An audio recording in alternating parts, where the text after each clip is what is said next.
Hi hello வணக்கம். எல்லோரும் எப்படி இருக்கிறீங்க? வாங்க சூப்பரான ஒரு திருக்க மீன் குழம்பு செஞ்சுக்கலாம். பாருங்கள், நான் திருக்க மீன் 1 கிலோ வாங்கியிருக்கிறேன். இதில் முள்ளெல்லாம் இருக்காது, நடுவில் ஒரு எலும்பு குருத்தெலும்பு மாதிரி தான் இருக்கும். இதை பாருங்கள், லைனாக இதோட கதி இருக்கும். இது தோலெல்லாம் உரித்து எடுத்துக்கணும். பாருங்கள், இது மாதிரி 2 பக்கமும் மேல் பக்கம் இப்படி தோலும், வயிற்று பக்கம் இப்படியே இருக்கும். பாருங்கள், இதை நல்லா எல்லாமே உரிச்சாச்சு. இது மாதிரி உரித்து எடுத்துக்கணும், இல்லாட்டி ரொம்ப ஹார்டாக இருக்கும் இந்த தோல்.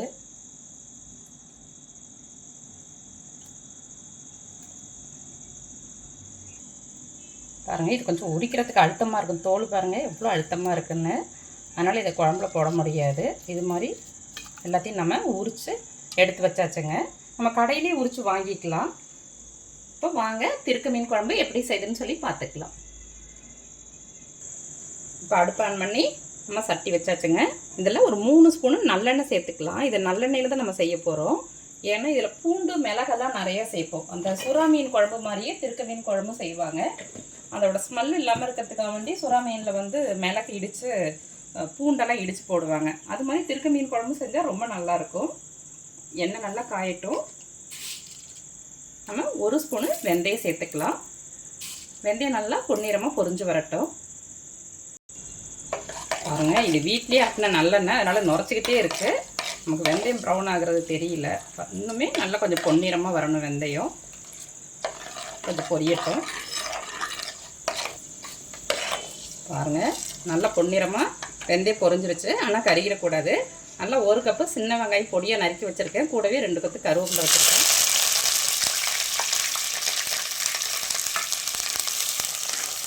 சேர்த்து நல்லா தாளிச்சிக்கலாம். இந்த வெந்தயம் இந்த சின்ன வெங்காயம் நல்லா நேரம் வதங்கும்போது அவ்வளோ ஒரு வாசனையாக ரொம்ப நல்லா இருக்குங்க. நல்லா வதங்கணும். வதங்கிட்டு இருக்கட்டும். நம்ம பூண்டு இடிச்சுக்கலாம். பாருங்கள், நல்லா பூண்டு இடித்து சேர்த்துக்கணும். எவ்வளோ பூண்டு வேணாலும் நீங்கள் சேர்த்துக்கலாம். நான் ஒரு 5-6 பூண்டு நாட்டு பூண்டு உரித்து வச்சுருக்கேன். சேர்த்து நல்லா இடித்து சேர்த்துக்கணும். முழு பூண்டாக சேர்க்குறத விட இடித்து சேர்க்கும் போது நல்ல வாசனையாக இருக்கும். பாருங்கள், ரொம்ப நைஸாக இடிக்க வேண்டியதில்லை, ஒன்றும் அதிகமாக இடிச்சுக்கலாம். இடித்து இப்போது வெங்காயத்தில் சேர்த்துக்கலாம். சேர்த்து நல்லா எண்ணெயில் வதங்கணுங்க.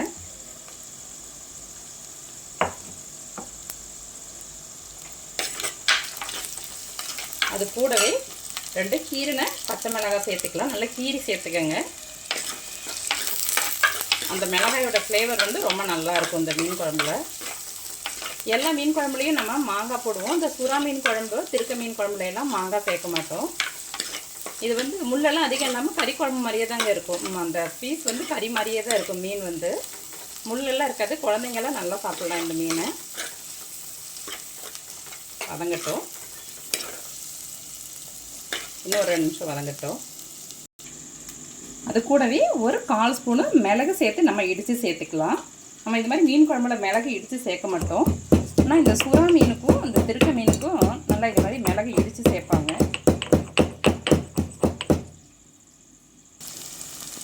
இப்போ நம்ம தாளிச்சிருக்கோம் இல்லையா, அதுலேயே இந்த மிளகு சேர்த்துக்கலாம். சும்மா ரொம்ப நைஸாக இடிக்க வேண்டியதில்லை, பவுடராகவும் சேர்க்கக்கூடாது. இது மாதிரி ஒன்றும் அதிகமாக இடித்து சேர்க்கணும்.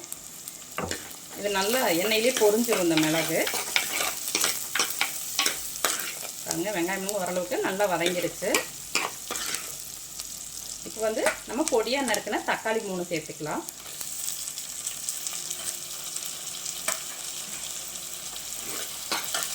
இப்போது தக்காளி வதங்க கொஞ்சமாக கல் உப்பு சேர்த்துக்கலாம்.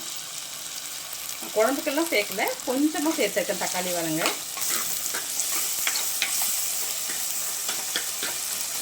இது நல்லா வதங்கட்டும். பாருங்க, நல்லா வதங்கிட்டு இருக்கு. இன்னும் கூட தக்காளியெல்லாம் நல்லா மசிஞ்சு வரட்டும், இல்லாட்டி முழுசாக இருக்கும். கொஞ்சம் மசியட்டும். அதுக்குள்ளே நம்ம புளி கரைச்சி சேர்த்துக்கலாம்.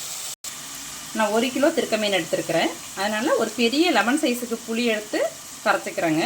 இது நம்ம வீட்டில் உள்ள புளி தான். பாருங்கள், நல்லா குப்பையெல்லாம் எதுவும் இருக்காது, ரொம்ப நல்லாயிருக்கும். இந்த மீன் குழம்பு வந்து மற்ற கடல் மீன் குழம்பு மாதிரி கவுச்சி இருக்காதுங்க. ஏன்னா இது வந்து கறி மாதிரி தான் இருக்கும், கவுச்சியெல்லாம் இருக்காது. நம்ம தோலை வேறு உரிச்சிட்றதுனால ரொம்ப நல்லாயிருக்கும். அதுவும் இல்லாமல் நம்ம பூண்டு வந்து அதிகமாக சேர்த்துக்கலாம், எவ்வளோ வேணாலும் சேர்த்துக்கலாம்.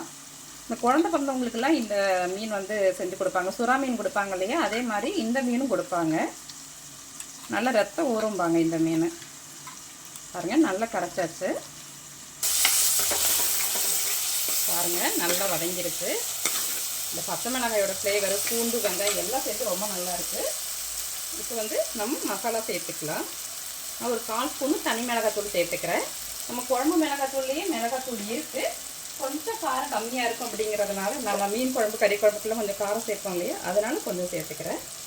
இப்போ 3 ஸ்பூனு குழம்பு மிளகாத்தூள் சேர்த்துக்கிறேன்.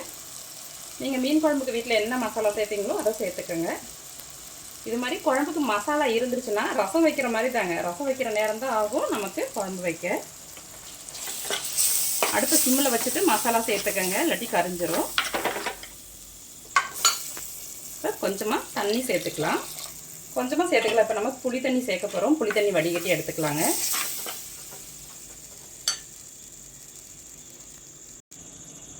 புளி தண்ணி சேர்த்துக்கலாங்க. புளி நல்லா வடிகட்டி எடுத்துக்கோங்க. உங்களுக்கு குழம்பு எந்த அளவுக்கு தேவையோ அந்த அளவுக்கு வச்சுக்கலாம்.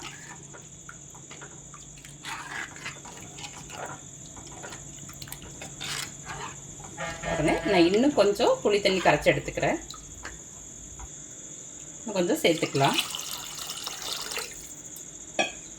நல்லா குழம்பு அந்த பச்சை வாசனை போகணுங்க, மிளகாத்தூளோட அப்புறம் புளியோட பச்சை வாசனையெல்லாம் போகணும். இந்த மிளகாத்தூளே நமக்கு மிளகு, மல்லி, சீரகம், சோம்பு எல்லாமே இருக்கிறதுனால நான் எதையும் தனித்தனியே சேர்க்கலை.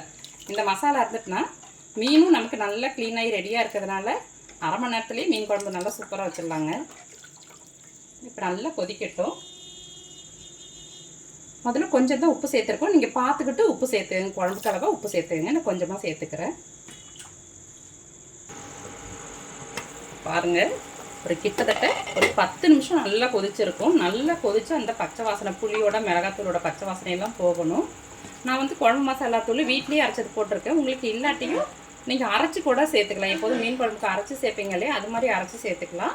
அப்படி இல்லாட்டியும் 3 ஸ்பூனு மல்லித்தூள், 1 ஸ்பூனு தனி மிளகாத்தூள், 1/4 ஸ்பூனு மஞ்சத்தூள் சேர்த்துக்கலாம். சோம்பு தேங்காவும் அரைச்சி போட்டிங்கன்னா குழம்பு ரொம்ப நல்லாயிருக்குங்க. இப்போ வந்து நம்ம தேங்காய் பேஸ்ட்டு சேர்த்துக்கலாம். நான் ஒரு 1/4 மூடி தேங்காவும் 1/2 ஸ்பூனு சோம்பும் சேர்த்து அரைச்சிருக்கிறேன். அதை நம்ம இப்போ சேர்த்துக்கலாம். நீங்கள் தேங்காய் வேண்டான்னா தேங்காய் பால் கூட புழிஞ்சு ஊற்றிக்கலாம். ஆனால் தேங்காய் சேர்த்து செய்யும்போது ரொம்ப நல்லாயிருக்குங்க. தேங்காய் பாலும் சேர்த்து செய்யும்போது இந்த மீன் குழம்பு ரொம்ப நல்லாயிருக்கும். நான் எல்லா குழம்புக்குமே தேங்காய் சேர்த்து பழகினதுனால எனக்கு கொஞ்சம் கொஞ்சம் சேர்த்துருவேங்க. இப்போ தேங்காய் சேர்த்துருக்கோம். ஒரு கொதி வரட்டும். பாருங்கள், தேங்காய் போட்டு ஒரு கொதி வந்துருச்சு. இப்போ வந்து நம்ம மீனை சேர்த்துக்கலாம். மற்ற மீனில் இருக்கிற மாதிரி இதில் வேஸ்டேஜ் நிறைய இருக்காதுங்க, ரொம்ப நல்லாயிருக்கும்.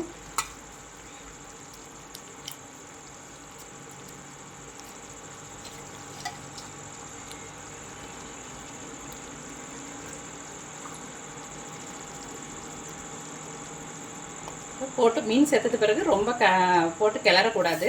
இப்போ வந்து மீன் சேர்த்தது பிறகு நீங்கள் உப்பு காரம் எல்லாம் கரெக்டாக இருக்குதுன்னு பார்த்துக்கோங்க. இப்போ மீன் சேர்த்தாச்சு, ஒரு 2 நிமிஷம் கொதிக்கட்டும். பாருங்கள், குழம்புல போட்டோன்னா மீனெல்லாம் பாருங்கள் ஒரு மாதிரி சுருண்டுகிட்டு இருக்கும். பாருங்கள், அந்த வால் பகுதியெல்லாம் பாருங்கள் எப்படி இருக்கணும், வரி வரியாக இருக்கா, ரொம்ப நல்லாயிருக்கும். குழந்தைங்களுக்கெல்லாம் சாப்பிட்றதுக்கு முள் இல்லாமல் இந்த குழம்பு நல்லாயிருக்கும். பாருங்கள், கொஞ்சமாக மல்லித்தழை சேர்த்துக்கலாம்.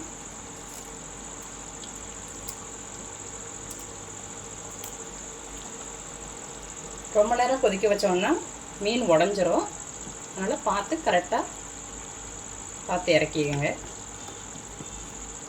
பாருங்கள், சூப்பராக இருக்குது. பாருங்கள், சூப்பரான திருக்க மீன் குழம்பு ரெடியாச்சுங்க. நீங்களும் இது மாதிரி செஞ்சு சாப்பிட்டு ஆரோக்கியமாக இருங்க. பாருங்கள், நல்லா ரெடி ஆயிடுச்சு.